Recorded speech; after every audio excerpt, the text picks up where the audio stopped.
വളരെ സന്തോഷം. കരിമിഴിക്കണ്ണാലെ എന്ന ആൽബം നമ്മുടെ ലൈഫ് തന്നെ അടിപൊളിയാക്കി തന്നു. കാരണം ആൽബം എന്നൊക്കെ പറഞ്ഞാൽ നമ്മൾ കുഞ്ഞിലെ തൊട്ടേ കാണുന്നതാണ്. നമുക്ക് ഭയങ്കര ഇഷ്ടമാണ്. ഇപ്പോൾ ഒരു സിനിമാ നടി ആകുന്നതിനേക്കാളും വലിയ ഇഷ്ടമായിരുന്നു ആൽബം നടിമാരെയൊക്കെ ഭയങ്കര. കാരണം നമ്മൾ കുഞ്ഞിലോട്ട് ഇങ്ങനെ കണ്ടു വളർന്നുകൊണ്ട്. അപ്പം ഉച്ച കഴിഞ്ഞ് സ്കൂളിൽ നിന്ന് വിട്ട് വരുമ്പോൾ മിസ്റ്റ് ഡ്യൂ ഡ്രോപ്സ് ഒക്കെ കണ്ട് ആൽബം പ്രേമിയാണ്. നമ്മളിലൂടെ ആൽബം പാട്ട് ഇഷ്ടപ്പെടുക, നമ്മളെ ഓർക്കുക, ആ പാട്ട് കേൾക്കുമ്പോൾ നമ്മളെ ഓർക്കുക, അതൊക്കെ വളരെ സന്തോഷമായിട്ടുള്ള കാര്യമാണ്. ആദ്യത്തെ ആൽബം തന്നെ നല്ല ഹിറ്റായി. ഇപ്പോൾ 2, 3 ആൽബം ഇറങ്ങിയതെല്ലാം നല്ല രീതിയിൽ ഹിറ്റ് അടിച്ച് നിൽക്കുവാണ്. ആഗ്രഹമില്ലായിരുന്നു, നമ്മൾ ഇങ്ങോട്ട് വിളിച്ചുകൊണ്ട് നമ്മൾ ചെയ്തു, അത്രയേ ഉള്ളൂ.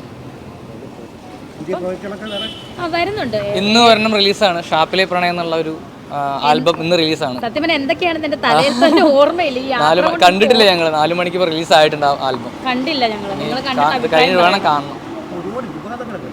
വിവാദങ്ങളെ എനിക്ക് കുഴപ്പമില്ല, സന്തോഷത്തോടെ ഞാൻ സ്വീകരിക്കും. ആരോപണങ്ങളും വിവാദങ്ങളും ഒക്കെ നമുക്ക് എന്താ പറയുക, നമുക്ക് കൂടുതൽ കരുത്ത് നൽകുന്നു, അത്രേ ഉള്ളൂ.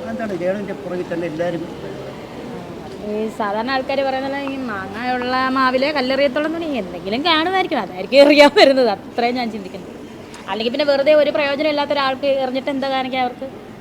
നമ്മളെ തകർക്കാൻ വേണ്ടിയിട്ട് വരുന്ന ആരോപണം. പക്ഷേ എനിക്കതൊന്നും ഒരു വിഷയമേ അല്ല. ഈ തകർക്കാൻ വരുന്നവർ അവർ ചമ്മിപ്പോത്തേ ഉള്ളൂ. രേണുവിനെ മാത്രം ടാർഗറ്റ് ചെയ്യുകയാണെങ്കിൽ രേണു ഒരു എൻ്റെ കാഴ്ചപ്പാടാണ് കേട്ടോ, വീടോ ആയതുകൊണ്ടായിരിക്കാം. സോ വീട്ടിലടങ്ങി ഒതുങ്ങിയിരിക്കണം, വെള്ളസാരി ഉടുക്കണം എന്നൊക്കെ പറയുന്നതിൻ്റെ ഓപ്പോസിറ്റാണല്ലോ ഞാൻ ചെയ്യുന്നത്. അത് നമ്മുടെ നാട്ടിൽ ആ ലെവലാണല്ലോ. എന്താ പറയുക, പെണ്ണുങ്ങൾ ഇപ്പോൾ പുറത്തു പോയി ജോലി ചെയ്യണതിനടക്കം കുറ്റം പറയുന്ന നാടാണ് നമ്മുടെ നാട്. അപ്പോൾ പിന്നെ വിധവയായിട്ടുള്ള ഒരാൾ ഇത്രയും സോഷ്യൽ മീഡിയയിൽ കൂടുതലായിട്ട് ഇൻക്ലൂഡ് ചെയ്തിട്ട് വീഡിയോസ് ചെയ്യുന്നു, അതിൻ്റേതായ ട്രെൻഡിൽ പോകുമ്പോൾ സ്വാഭാവികമായിട്ട് നമ്മുടെ നാട്ടിലത്തെ ആൾക്കാർ പറയാതിരുന്നാലാണ് അതിശയുള്ളൂ. അത്രയേ ഉള്ളൂ മറുപടി.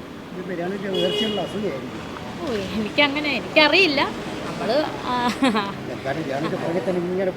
ഇനിയുണ്ട്, എനിക്ക് തോന്നുന്നില്ല അത് ഈയിടെ എങ്ങനെ താന്നു പോകും.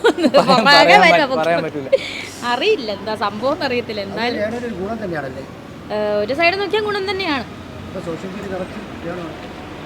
ആവോ, ഞാൻ നോക്കുമ്പോ എന്നെ കണ്ടോണ്ട് ഞാൻ സ്ക്രോൾ ചെയ്ത് വിടും. എന്തിനാ എന്നെ കാണുന്നത്? കമന്റ് ചില സമയം ഞാൻ വായിക്കും, ചില സമയം വായിക്കും. ചില സമയത്ത് ഇതിലിരിക്കുവാണെങ്കിൽ തിരിച്ച് 2 വർത്തമാനം പറഞ്ഞിട്ട് ഓരോ കമന്റിലൊക്കെ നല്ല വർത്തമാനം പറയാം. കാണുന്നുണ്ട്, നല്ല വർത്തമാനം പറയും.